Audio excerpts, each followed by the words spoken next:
अब गुंजन अपने पापा की बात मानकर एक्सरसाइज करना शुरू कर देती है, लेकिन गुंजन अभी भी सही ढंग से एक्सरसाइज नहीं कर रही थी। कभी वो चॉकलेट खाती थी तो कभी करेले का जूस पीने से मना कर देती थी, लेकिन गुंजन के पिता ने उसे ये सब करने से रोका और उसके लिए जो सही है वो सब उससे करवाने लगे। गुंजन अब अपना वजन घटाने के लिए कड़ी मेहनत कर रही थी और अब धीरे धीरे गुंजन खुद ही जल्दी उठकर एक्सरसाइज करना शुरू कर देती है। 2 हफ्ते पूरे होने के बाद गुंजन फिर से रीअप्लाई करती है। गुंजन ने अपना वजन तो कम कर लिया था, लेकिन ऑफिसर कहते हैं वजन का तो ठीक है, लेकिन हाइट उसका क्या? गुंजन कहती है सर सिर्फ 1 सेंटीमीटर ही तो कम है। ऑफिसर गुंजन को अपने साथ ले जाते हैं और उसे पायलट की कुर्सी पर बैठाकर बताते हैं कि अगर पायलट की ऊंचाई कम होगी तो उसकी पहुंच भी कम होगी। लेकिन जब ऑफिसर गुंजन को ट्रिगर पकड़ने के लिए कहते हैं तो गुंजन के हाथ ट्रिगर तक आसानी से पहुंच जाते हैं और उसके पैर भी ब्रेक तक बड़ी आसानी से पहुंच रहे थे। ये देखकर ऑफिसर दंग रह जाते हैं क्योंकि ये संभव ही नहीं था। इसलिए ऑफिसर गुंजन के हाथ और पैर की लंबाई चेक करते हैं। गुंजन और उसके पापा दोनों टेंस थे। तभी ऑफिसर आकर बताते हैं कि आप बेटी की लंबाई भले ही 1 सेंटीमीटर छोटी थी, लेकिन उसके हाथ और पैरों की लंबाई रिक्वायरमेंट से 1.5 सेंटीमीटर ज्यादा है, यानी जिसे भगवान ने ही सिलेक्ट किया हो, भला हम उसे रिजेक्ट कैसे कर सकते हैं।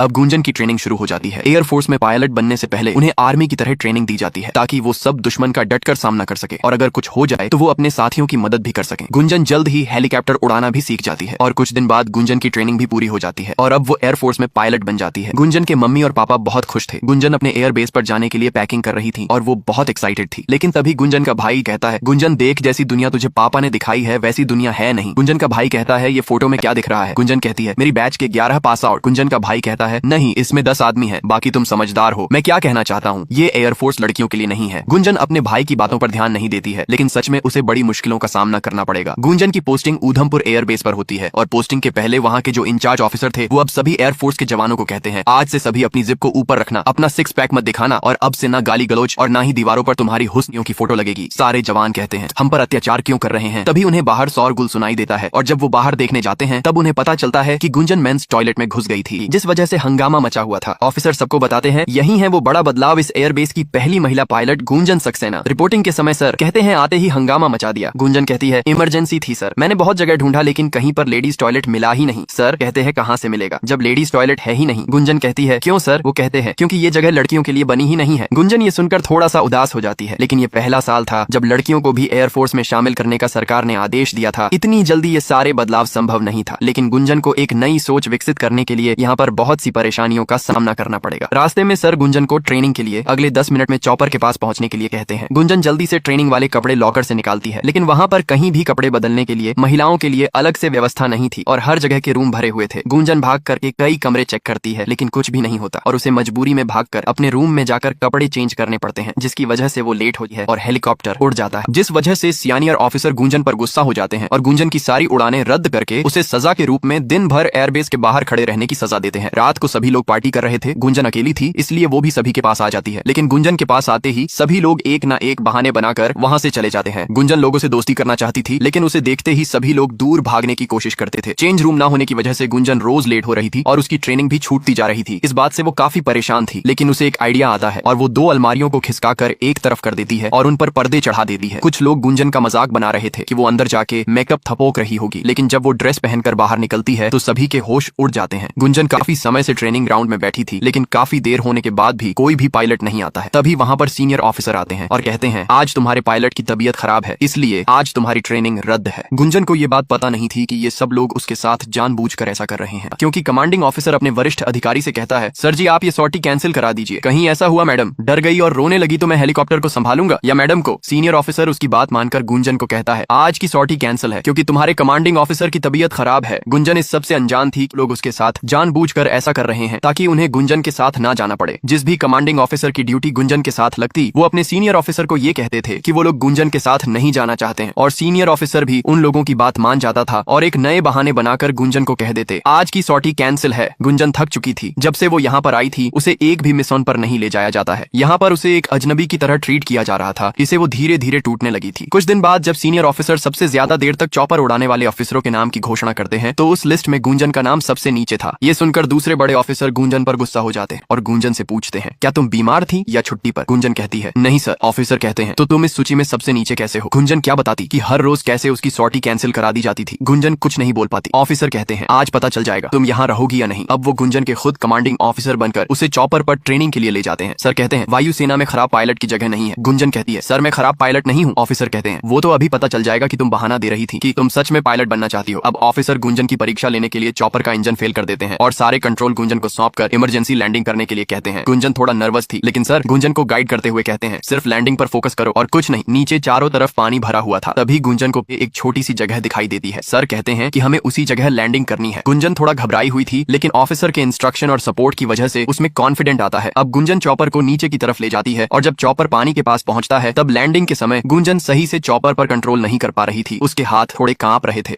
अब गुंजन चॉपर को थोड़ा ऊपर उठाती है और उस पर पूरी तरह कंट्रोल करके सही जगह पर चॉपर की लैंडिंग करा देती है। इससे ऑफिसर बहुत खुश थे। वो गुंजन से पूछते हैं कि जब तुम्हें फ्लाइंग इतनी अच्छी आती है तो तुम्हारे फ्लाइंग आवर्स इतने कम क्यों हैं? गुंजन कहती है अगर मैं कुछ बोलूंगी तो आप कहोगे एक्सक्यूज दे रही हूँ। ऑफिसर गुंजन की बात समझ जाते हैं और कहते हैं कल से तुम्हारी एक भी सॉर्टी कैंसिल नहीं होगी, क्योंकि अब मैं खुद तुम्हारा कमांडिंग ऑफिसर बनूंगा। गुंजन बहुत खुश थी क्योंकि काफी समय के बाद उसे किसी ऑफिसर ने समझा और अच्छे से ट्रेनिंग दी। अब हर दिन ऑफिसर गुंजन को ट्रेनिंग पर ले जाते हैं और चॉपर को किस तरह उड़ाया जाता है और उसे संभाला जाता है, ये सब गुंजन को सिखाते हैं। ऑफिसर गुंजन को बताते हैं कि अगर जगह चॉपर के लैंडिंग के लायक ना हो तो उसे किस तरह हवा में ही उड़ाए रख सकते हैं। गुंजन हर चीज बड़ी जल्दी से सीख रही थी और इस बार जब सबसे ज्यादा देर तक चॉपर उड़ाने वाले लोगों की लिस्ट बताई जाती है तो उसमें गुंजन का रैंक नंबर 1 था। गुंजन को यूं आगे बढ़ते देखकर कुछ लोगों का पेट पच नहीं रहा था, लेकिन अब गुंजन कॉन्फिडेंस के साथ आगे बढ़ रही थी और उसे जो चीज नहीं आती थी वो सब वो बड़े ऑफिसर से कहकर उनसे सीखती थी। लेकिन रास्ते में कुछ कांटे आने वाले थे जिनका सामना गुंजन को करना था। गुंजन की ट्रेनिंग अच्छे से चल रही है ये जानकर उसके पापा भी बहुत खुश थे। अब गुंजन अपने कॉन्फिडेंस की वजह से सबके साथ बैठकर डिनर करने लगती है। इससे सबके चेहरों का रंग उड़ जाता है। गुंजन एक मिशन के बारे में सभी को एक्सप्लेन कर रही थी, तभी वो पहले वाले सीनियर ऑफिसर उसे रोक देते हैं और शेखर को उस मिशन के बारे में एक्सप्लेन करने के लिए कहते हैं। गुंजन पूछती है सर मैंने कुछ गलत किया है क्या? सर कहते हैं कुछ नहीं, टेक योर सीट। गुंजन कहती है तो फिर सर मेरी जगह ब्रीफिंग शेखर क्यों दे रहा है? सर कहते हैं डिस्टर्ब मत करो गुंजन। गुंजन कहती है प्रॉब्लम क्या है मुझसे? सर कभी सॉर्टी कैंसिल हो जाती है और आज ब्रीफिंग भी कैंसिल हो गई। ऑफिसर गुस्से से चिल्लाते हैं। गुंजन कहती है मैं बस आपसे एक सवाल पूछ रही हूँ, आपके पास जवाब है तो दे दीजिए। ऑफिसर गुस्से में कहते हैं तुम्हें जवाब चाहिए था ना, इधर आओ। अब ऑफिसर गुंजन को शेखर से पंजा लड़ाने के लिए कहते हैं और आपको पता ही होगा क्या होगा। बार बार लगातार गुंजन के पंजा हारने पर भी उसे ऑफिसर मजबूर कर रहे थे। सबके सामने गुंजन शर्मिंदा हो रही थी। ऑफिसर गुंजन को आंसू पोंछने के लिए रुमाल देते हैं और कहते हैं गुंजन डिफेंस में कमजोरों की जगह नहीं है। हमें जंग में आंसू बहाने वाले नहीं खून बहाने वाले चाहिए। दुश्मन मासूम चेहरा और तुम्हारी बड़ी बड़ी आंखों में आंसू देखकर अपने इरादे नहीं बदलेगा, वहाँ लड़ना पड़ता है। हमारा काम है इस देश की रक्षा करना, न कि तुम्हें बराबरी का मौका देना। और अब से अगली बार कोई सवाल मन में आए तो ये सारी बातें याद कर लेना। सबके सामने ये सब फालतू बातें कही गई, लेकिन किसी ने भी कुछ नहीं कहा। गुंजन ने भी कभी नहीं सोचा था कि उसके साथ ये सब होगा। रात को गुंजन सोने की कोशिश कर रही थी, लेकिन पार्टी की आवाज की वजह से वो सो नहीं पा रही थी, जिससे गुस्से में गुंजन वहां जाती है और स्पीकर का वायर प्लग से निकाल देती है। ऑफिसर गुस्से में कहते हैं ये क्या कर रही हो गुंजन, पागल हो गई हो क्या? गुंजन गुस्से में स्पीकर टेबल पर रखती है और कहती है हाँ सर मैं पागल हो गई हूँ, अभी से नहीं, मैं तो पहले से ही पागल हूँ। मैं जो सोच रही थी कि मेहनत करके मैं भी इस यूनिट का हिस्सा बन जाऊंगी। सर मैं ही नहीं मेरे पापा भी पागल थे, जो बचपन से कहते आए हैं कि कॉकपिट में बैठने वाला लड़का हो या लड़की दोनों पायलट ही होते हैं। पागल है ना पापा सर, उन्हें क्या पता था मुझे यहाँ आकर अपने आप को साबित करने के लिए पंजा लड़ाना पड़ेगा। गुंजन कहती है कुश्ती थोड़ी करने आई हूँ सर, मैं यहाँ पर प्लेन उड़ाने आई हूँ, उठाने नहीं। गुंजन के साथ जो कुछ भी अब तक हुआ और इन लोगों ने किया उसका दर्द उसकी बातों में साफ साफ झलक रहा था। सर कहते हैं गुंजन बस करो। गुंजन कहती है नहीं सर आज आप सुनो, मुझे ना पता चल गया प्रॉब्लम क्या है। प्रॉब्लम मेरी कमजोरी बिल्कुल भी नहीं है, आपका डर है कि कहीं ये मैडम सर ना बन जाए, नहीं तो सल्यूट करना पड़ेगा, उसमें तो आपकी मर्दानगी खत्म हो जाएगी। गुंजन कहती है सर मुझे इज्जत देने से आपकी इज्जत कम नहीं होगी। गुंजन कहती है छोड़िए सर, आपकी सोच आपकी पार्टी और आपकी मर्दानगी आपको मुबारक। ये कहकर गुंजन अपना रेजिग्नेशन लेटर देकर ट्रेनिंग कैंप को छोड़कर वहां से चली जाती है। घर पहुंचने पर जब गुंजन के घर वालों को भी पता चला तो उसके घर वाले भी उसके इस फैसले पर उसे सपोर्ट करते हैं, लेकिन उसके बाद से ही गुंजन खोई खोई घर में रहने लगती है। ना तो वो घर से बाहर निकलती है, ना तो किसी से मिलने जाती है। गुंजन बचपन से ही पायलट बनना चाहती थी, लेकिन जो ट्रेनिंग कैंप में उसके साथ हुआ उस वजह से घर वालों को उसकी बहुत चिंता हो रही थी। गुंजन की मम्मी उसे घर से बाहर घूमने के लिए कहती है, लेकिन ऐसा लग रहा था गुंजन जीना ही भूल गई। गुंजन की एक दोस्त की शादी थी, इसीलिए उसकी मम्मी जबरदस्ती उसे वहां पर लेकर जाती है ताकि उसे अच्छा लगे। गुंजन को देखकर उसकी दोस्त बहुत खुश हो जाती है। उसे लग रहा था गुंजन उसकी शादी के लिए छुट्टी लेकर आई है, लेकिन गुंजन के साथ जो हुआ वो अपने दोस्त को सब बता देती है। गुंजन की दोस्त कहती है मेरे साथ भी तो यही हुआ, गई थी मुंबई एक्टर बनने के लिए, लेकिन ऑडिशन दे देकर थक गई, लेकिन कुछ हुआ नहीं। कब तक अपने सपने के पीछे ऐसे ही भागती यार, इसलिए मैंने सब छोड़कर सोचा जिंदगी की नई शुरुआत करूं, शायद इसी में खुशी मिल जाए। अपने दोस्त की ये सब बातें सुनकर गुंजन सोच रही थी कि वो भी शादी करके सेटल हो जाए। गुंजन को एयरफोर्स से चिट्ठी आई थी कि उसे तुरंत वापस लौटना है। इस न्यूज से गुंजन के पापा बहुत खुश थे, लेकिन गुंजन कहती मैं सोच रही हूँ कि एयरफोर्स छोड़कर सेटल हो जाऊं। ये सुनकर गुंजन के पापा आश्चर्यचकित हो जाते हैं। गुंजन कहती है मेरी दोस्त शादी में बहुत खुश लग रही थी तो मैं सोच रही थी कि शादी कर लूं। गुंजन के पापा थोड़ा जवाब देते हैं और कहते हैं हाँ बेटा शादी कर लेनी चाहिए, मेरा क्या है, कुर्ता पजामा तो रेडी है, जब तुम कहोगी मैं तो कन्यादान करने आ जाऊंगा। गुंजन ने एक्सपेक्ट नहीं किया था कि पापा ऐसा कहेंगे। गुंजन कहती है ये क्या बोल रहे हो आप? गुंजन के पापा कहते हैं जब तुम अपना करियर छोड़कर पराठे बनाना चाहती हो तो चलो बेटा हम पराठे बनाते हैं। अब गुंजन के पापा उसे सबक समझाने के लिए आलू निकालते हैं और कहते हैं ये रही बेटा आलू, उबालो इन्हें। गुंजन को कुछ समझ नहीं आ रहा था। गुंजन के पापा कहते हैं अच्छा तुम्हें तुम्हें थोड़ी आता होगा ना। चलो कोई नहीं। गुंजन के पापा उसे मसाला दिखाते हैं और कहते हैं ये क्या है बेटा। गुंजन कहती है ये सब क्या बोल रहे हो पापा। गुंजन के पापा समझाते हैं बेटा तू वही करने जा रही है जो दुनिया के लोग एक लड़की से एक्सपेक्ट करते हैं कि वो अपने सपनों को छोड़कर सेटल हो जाए। गुंजन के पापा कहते हैं मैं चाहता था तेरी माँ भी कुछ बने, लेकिन उसने वही किया जो उसने परिवार में सीखा, इसलिए मैंने तुझे कभी भी कोई ऐसी सीख नहीं दी जो तुझे आगे बढ़ने से रोक सके। गुंजन के पापा कहते हैं मैंने सोचा था कि मेरी बेटी आसमान में उड़ना चाहती है, लेकिन आज तू ही कह रही है कि मेरे पंख काट के शादी कर दो। गुंजन के पापा कहते हैं बेटा तेरी शादी का ख्याल सिर्फ तेरा ही नहीं, हम दोनों के सपनों की हार होगी। गुंजन बहुत देर तक सोचती रही कि उसे क्या करना चाहिए क्या नहीं, और आखिरकार उसने फैसला किया कि वो अपने और पापा के सपने को पूरा करेगी। रात को गुंजन बिना बताए एयरबेस वापस लौट जाती है और वो वहाँ पर अपनी रिपोर्ट करती है। फिर वो अपने गुरु ऑफिसर से क्षमा मांगती है और कहती है जो भी उसने किया गलत किया। उसके गुरु ऑफिसर कहते हैं तुम कारगिल जा रही हो, पाकिस्तान के साथ युद्ध शुरू हो गया है, इसलिए तुम कल से श्रीनगर एयरबेस से ऑपरेट करोगी। गुरुजी कहते हैं गुंजन इस वक्त हमारे देश को उसके बेस्ट पायलट की जरूरत है और मुझे उम्मीद है कि तुम अपने देश को झुकने नहीं दोगी। अब गुंजन अपने पापा को फोन करती है और कहती है पापा मैं आपको कभी हार नहीं दूंगी, ये मेरा वादा है। एयरबेस में सभी ऑफिसर के इकट्ठा होने पर उन्हें बताया जाता है कि पाकिस्तान की सेना LOC के रास्ते कारगिल के अंदर घुस आई है और वो पहाड़ों के ऊपर बेस कैंप बनाई छुपे हुए थे। इस वजह से उनकी लोकेशन को पहचानना इंडियन आर्मी के लिए मुश्किल हो रहा था, इसलिए इंडियन आर्मी ने एयरफोर्स की मदद मांगी। अब एयरफोर्स को दो काम करने थे, पहला दुश्मन की सेना की सही लोकेशन पता करके उन्हें खत्म करना और दूसरा रेस्क्यू ऑपरेशन करना। अब दो चॉपर पाकिस्तानी सेना के बेस कैंप पता करने के लिए जाते हैं, जिसमें से एक चॉपर में गुंजन भी थी और जल्द ही उन्हें पाकिस्तान आर्मी के बेस कैंप दिख जाते हैं। गुंजन एयरबेस को उनकी लोकेशन इन्फॉर्म करने वाली थी, लेकिन तभी दूसरे चॉपर पर हमला हो जाता है और वो क्रैश होने लगता है। गुंजन बेस से कनेक्ट करती है और उन्हें सिचुएशन बताती है। सीनियर एयरफोर्स अधिकारी कहते हैं कि वहां पर बहुत खतरा है, इसलिए मजबूरी में गुंजन को वापस लौटना पड़ता है। पूरे देश में ये खबर फैल जाती है कि एयरफोर्स का एक चॉपर दुर्घटनाग्रस्त हो गया और उसके दोनों पायलट्स को पाकिस्तान ने बंदी बना लिया है, लेकिन जो दूसरा चॉपर था वो बच गया। उस चॉपर को एक महिला पायलट चला रही थी। उस बात को न्यूज चैनल में बैठे लोग गरम मसाला बना लेते हैं। उनका मानना था कि पाकिस्तान महिला पायलट को पकड़ लेती तो न जाने क्या करती, और हम नहीं चाहते कि कोई दुश्मन हमारे माँ बेटियों को टॉर्चर करे। क्या देश में मर्द कम पड़ गए थे? न्यूज के प्रेशर के चलते मजबूरी में सीनियर ऑफिसर गुंजन को ऊधमपुर एयरबेस वापस लौट जाने के लिए कहते हैं। गुंजन के भाई भी वहीं पर थे। वो उसे कहते हैं देख गुंजन, मैं जानता हूँ तुझे बुरा लग रहा है, लेकिन उनके ऊपर प्रेशर है, तू समझ। गुंजन कहती है मैं यहाँ पर अपनी काबिलियत की वजह से हूँ और मैं यहाँ रहूंगी या नहीं ये मेरी काबिलियत के बेस पर डिसाइड होना चाहिए। अब गुंजन के लिए ये लड़ाई सिर्फ दुश्मनों से नहीं बल्कि कुछ लोगों की सोच के साथ भी थी।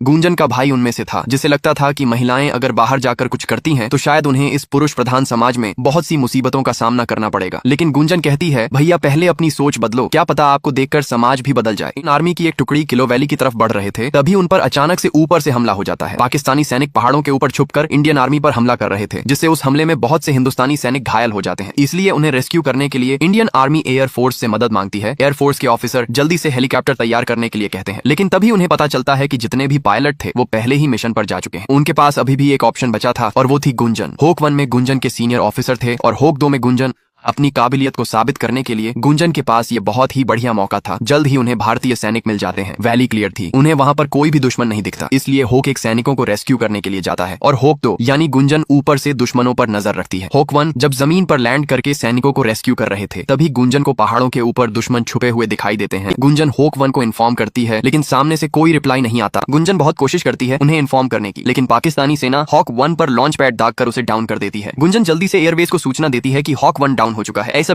वाले गुंजन से वहां की सिचुएशन के बारे में पूछते हैं। गुंजन कहती है मैं हॉक 1 के पिकअप के लिए तैयार हूं सर, लेकिन एयरबेस वाले कहते हैं गुंजन वहां बहुत खतरा है। गुंजन कहती सर नीचे 3 ऑफिसर फंसे हुए हैं, मैं उन्हें बचा सकती हूं, लेकिन एयरबेस वाले कहते हैं गुंजन तुमसे नहीं होगा। ये शब्द सुनते ही गुंजन को वो सारे पल याद आने लगते हैं जब गुंजन को कमजोर कहा गया था कि वो इस फील्ड में कुछ नहीं कर सकती। गुंजन इस स्टेज में कोई फैसला नहीं कर पा रही थी। तभी उसे अपने पापा की बात याद आती है कि कोई भी प्रॉब्लम का सोल्यूशन बेटा पिंजरे में कैद होना नहीं बल्कि पिंजरा खोलकर उड़ जाना है। अपने पापा की कही इसी बात की वजह से गुंजन ने फैसला किया कि वो उन्हें बचाएगी। एयरबेस से बार बार उसे वापस लौटने के लिए कहा जा रहा था, लेकिन गुंजन कुछ नहीं कहती है और हेलीकॉप्टर को लेकर गुंजन दुश्मनों को पीछे से जाकर करके उन पर हमला कर देती है। गुंजन के ऊपर से हमला करने के बाद जो पाकिस्तानी सेना भारतीय सेना को नुकसान पहुंचा रही थी वो कम हो जाता है और उस वजह से गुंजन चॉपर को लैंड कर पाती है। चारों तरफ गोलियां चल रही थी और गुंजन के जो सीनियर ऑफिसर थे वो चॉपर में फंसे हुए थे। गुंजन अपनी जान की परवाह किए बगैर उनकी जान बचाने के लिए युद्ध के बीच में भाग रही थी। गुंजन के सीनियर ऑफिसर सीट में फंसे हुए थे और चॉपर में चारों तरफ आग लगी हुई थी। गुंजन जल्दी से बेल्ट काटने लगती है। चारों तरफ गोलियां चल रही थी, लेकिन गुंजन डरती नहीं है और उन्हें जल्दी से चॉपर से बाहर निकालकर सुरक्षित वहां से ले जाने लगती है। लेकिन तभी दुश्मन उनके चॉपर को लॉक करके लॉन्च पैड से रॉकेट फायर कर देता है, लेकिन गुंजन अपनी हिम्मत और साहस से सबको बचाकर एयरबेस पहुंचा देती है। सीनियर ऑफिसर गुंजन की आंखों में देख रहे थे और ऐसा लग रहा था शायद अब उन्हें अपने किए व्यवहार पर शर्मिंदगी महसूस हुई हो। अब वो गुंजन को अपने पास बुलाते हैं और फिर से पंजा लड़ाते हैं और अपने आप को हराकर गुंजन को जीताते हैं और उसे शुक्रिया कहते हैं। सभी लोग गुंजन के साहस की वजह से तालियां बजा रहे थे क्योंकि उसने 3 लोगों की जान बचाई थी। वो सभी ऑफिसर गुंजन को कंग्रेचुलेट कर रहे थे, जो कि एक टाइम पर उसके साथ ट्रेनिंग नहीं करना चाहते थे, क्योंकि ये उनके लिए भी फर्स्ट टाइम था जब उन्हें किसी लड़की के साथ ट्रेनिंग करनी थी, जिसकी वजह से उन्हें अपनी सारी आदतें बदलनी पड़ी एंड शायद उन्हें कोई आइडिया नहीं था कि लड़कियों को कैसे ट्रीट किया जाता है। गुंजन के लिए यह एक भावुक पल था जब सब उसके सम्मान में तालियां बजा रहे थे। अब गुंजन के भाई भी भावुक होकर कहते हैं, मैंने कहा था ना, मैं तुझे बार बार बचाने नहीं आऊंगा, लेकिन अब लगता है तू मुझे बचाने बार बार आएगी। गुंजन अपने भाई से ये सुनकर भावुक हो जाती है और उनके गले लग जाती है। गुंजन ने अपने सपने को पाने के लिए हमेशा कड़ी मेहनत की थी और आज उसने अपना मुकाम हासिल कर लिया। ये फिल्म असली गुंजन सक्सेना के जीवन से प्रेरित थी, जिन्होंने कारगिल युद्ध के दौरान 40 से भी अधिक मिशन में अपना योगदान दिया था। उन्होंने पूरे युद्ध के दौरान पाकिस्तानी सेना की लोकेशन पता की और चॉपर से सैनिकों को रेस्क्यू भी किया। मैंने इस मूवी को कैसे एक्सप्लेन किया है, प्लीज मुझे कमेंट करके बताइए and thank you for your love and support.